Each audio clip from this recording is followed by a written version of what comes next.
Hello, everyone, and welcome. I'm excited to have you here today to explore the attractive man formula. This presentation isn't just about genetics, it's about the social impact you create in any room you enter.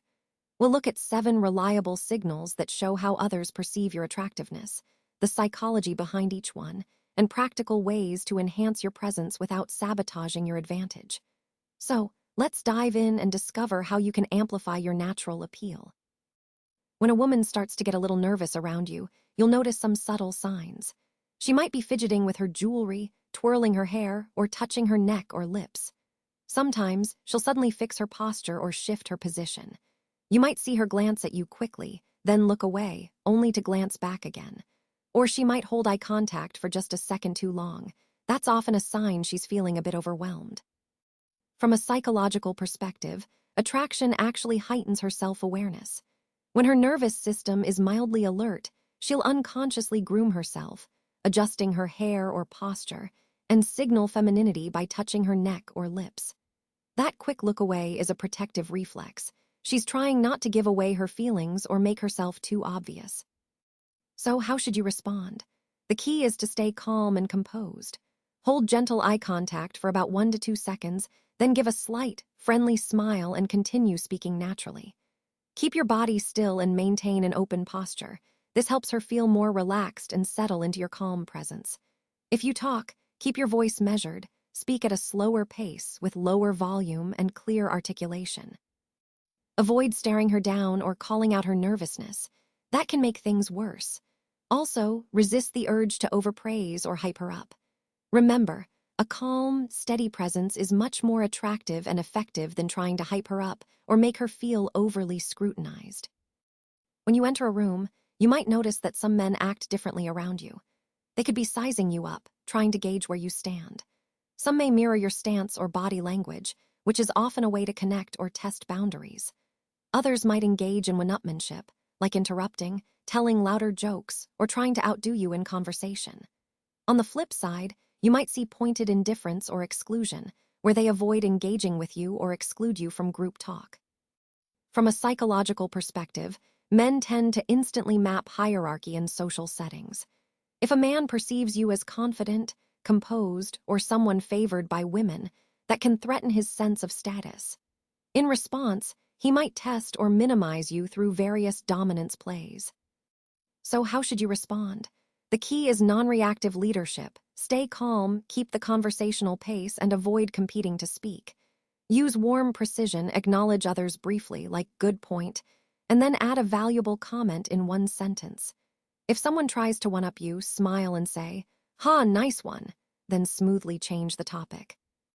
It's important to avoid defensiveness, bragging, or dunking back, as true status comes from being quiet, consistent, and confident. Remember, the goal isn't to fight for dominance, but to maintain a calm, composed presence that reflects true confidence. All right, let's talk about signal 3. When women challenge you instead of acting impressed. What you'll notice in these moments is often teasing, like saying, "You say that to all the girls," or mock indifference, such as "cool, I guess." Sometimes they'll even run playful tests to see how you react. From a psychological perspective, attraction is about creating emotion and calibration. When a woman challenges you, she's essentially testing whether your confidence is stable and grounded or just performative and fragile. If you stay centered and composed, it signals that your confidence is real, and that deepens the attraction. So how should you respond? The key is to stay playful and confident. You can agree and amplify, like saying, "You caught me, union-certified compliment distributor since 2018. Then give a smirk, pause, and change the topic. Or you can lightly tease back with something like, "Careful, you're almost charming when you're skeptical." The main goal is to stay task-focused after the banter. Move the conversation forward, talk about shared plans or topics of substance, rather than defending yourself or explaining your character.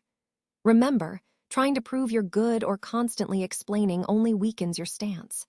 Staying centered and playful keeps the interaction engaging and authentic, which ultimately deepens attraction. In this part of the presentation, I want to highlight what you might notice when you're in a social setting, specifically signal 4. Strangers keep looking and giving way without knowing why. You might see glances that linger just a moment longer than usual, or the so-called bro nod, where someone briefly acknowledges you. You'll also observe people subtly making space as you move and posture shifts when you sit down. These are all subtle signals of awareness and recognition happening around you. Now, from a psychological perspective, humans are wired to respond to present signals. Things like an upright posture, relaxed facial muscles, an unhurried gait, and good spatial awareness all communicate competence and safety. These signals naturally attract attention because they indicate confidence and non-threat. So, how should you respond when you notice these signals? First, keep a measured walking pace. Don't rush. Keep your shoulders down and back and hold your chin in a neutral position. When you catch someone looking at you, acknowledge it with a small micro-smile or a quick nod, and then carry on with your activity. This shows confidence and approachability without overdoing it. It's also important to be mindful of proxemics, or personal space. Avoid crowding others and respect your own personal bubble. Maintaining this balance helps you appear confident without invading someone else's space or appearing nervous. And of course, there are things to avoid. Never march quickly or scan nervously. Those behaviors can send signals of discomfort or insecurity. Also, avoid peacocking, or trying to draw more looks through exaggerated gestures or displays, because that can come across as trying too hard or even awkward.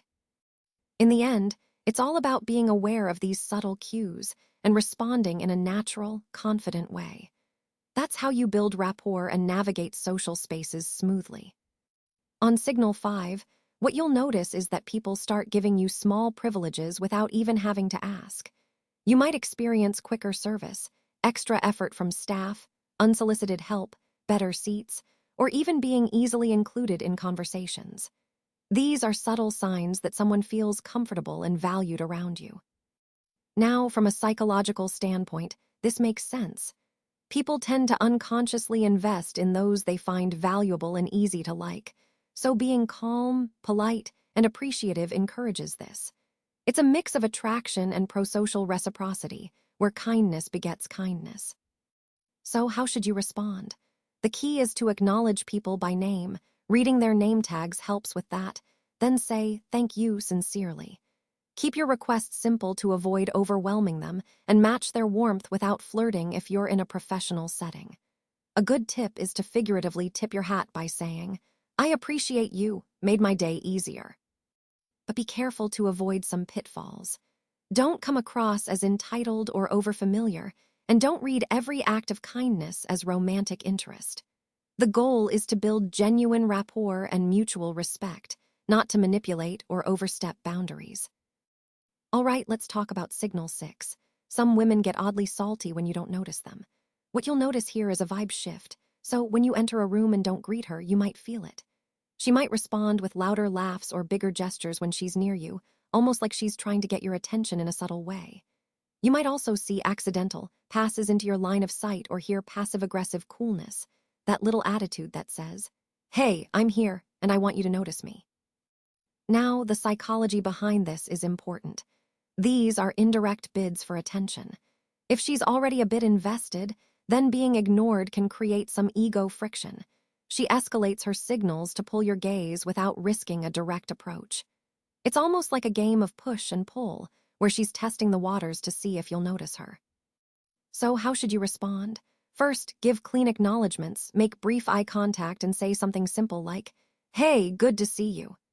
If you're interested, it's good to initiate small talk within 5 to 10 minutes and keep it light and casual. That keeps things comfortable and natural. But if you're not interested, just stay kind and neutral. Don't escalate or feed into the loop. And a quick note on what to avoid. Don't performative ignore. That's juvenile. And don't suddenly overpursue, because that can flip the dynamic and come across as desperate or overwhelming. The key is to stay balanced, confident, and respectful. All right, let's talk about Signal 7. People assuming you have options, even when you don't. You've probably noticed some signs, like accusations of being a player, or comments such as, "I bet your DMs are wild." Sometimes, there's even a bit of light possessiveness before anything is official. These are all signals that others are picking up on a certain vibe.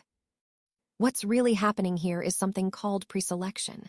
When you move with purpose, aren't attention-hungry, and seem comfortable around women, people naturally infer that you have options, that you're in demand. Women, in particular, are drawn to men other women appear to want.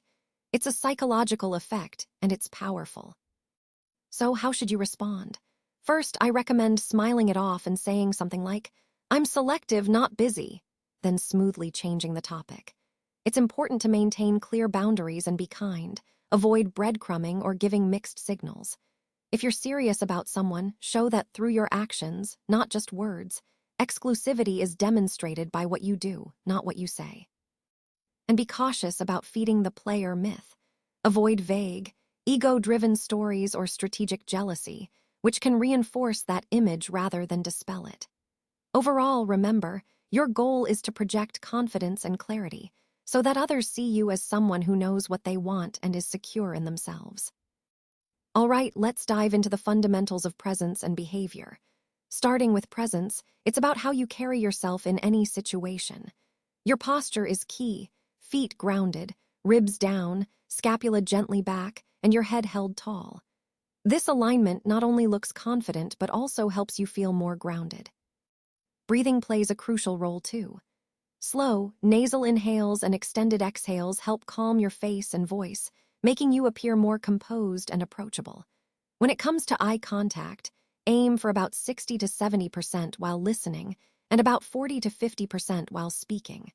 Remember to blink naturally, no starring or avoiding eye contact. Your voice should be slightly slower than usual, with decisive ends to your sentences. Let silence work for you. It emphasizes points and keeps your audience engaged. Micro-expressions matter as well. Keep your face soft and relaxed, and genuine half-smiles tend to land better than forced grins. In terms of style and grooming, keep it simple. Clean, fitted clothes, and maybe one quiet signature piece like a watch, a scent, or distinctive shoes to make your look memorable without being flashy. Now, shifting to behavior fundamentals, non-reactivity is vital.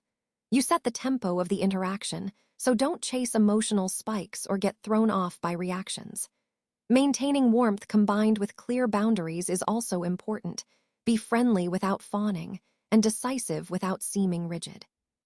When you speak, aim for crisp, clear sentences, avoiding filler words, and ask focused questions to keep conversations targeted and effective. And remember, attractiveness isn't just about looks. It's a combination of looks, presence, and behavior. You have control over two of those three, so focusing on your presence and behavior can significantly boost how you're perceived. All right, let's dive into the 30-day confidence and presence sprint. No fluff, just consistent daily effort and tracking on paper. The core idea here is to build habits that enhance your presence and confidence over time. First, there's the posture reset. Spend about 5 minutes each day doing wall stands and chin nods, finishing with 90 seconds of calm breathing. This helps reset your physical stance, making you feel grounded and open. Next, the eye contact drill. During one conversation each day, hold eye contact a bit longer than you're comfortable with, just one extra beat, then relax. It trains you to stay present and confident in social interactions. For your voice, spend 3 minutes reading aloud, ending each sentence cleanly. And once a week, record yourself. This helps you develop a clear, controlled voice, which is key in commanding presence. Then, micro-approach reps. Every day, ask a stranger a simple, functional question, like directions or recommendations. Focus on delivering your question calmly, not on the outcome, which builds social confidence. In addition, do a weekly style audit. Remove one clothing item that doesn't fit perfectly and add one basic piece that aligns with your style, like a solid tee, dark denim, or clean sneakers. Small tweaks can boost your overall presence. Strength training is also crucial. 3 times a week, do a push, pull, hinge, and squat circuit. Focus on proper form and breathing because physical strength and control support your confidence. Social leadership, twice a week, involves initiating plans, coffee, a gym session, or a small dinner. Taking the lead builds your status and influence in social settings. Finally, practice daily gratitude by using someone's name in a positive thank you. This enhances your connection and makes your interactions warmer. Remember, attractiveness isn't just about looks. It's about how your presence affects others' nervous systems. When you stay grounded under attention, handle tests with warmth, and pair quiet confidence with genuine prosocial behavior, you become the person others naturally want to follow. Think of these signals as feedback, not ego fuel.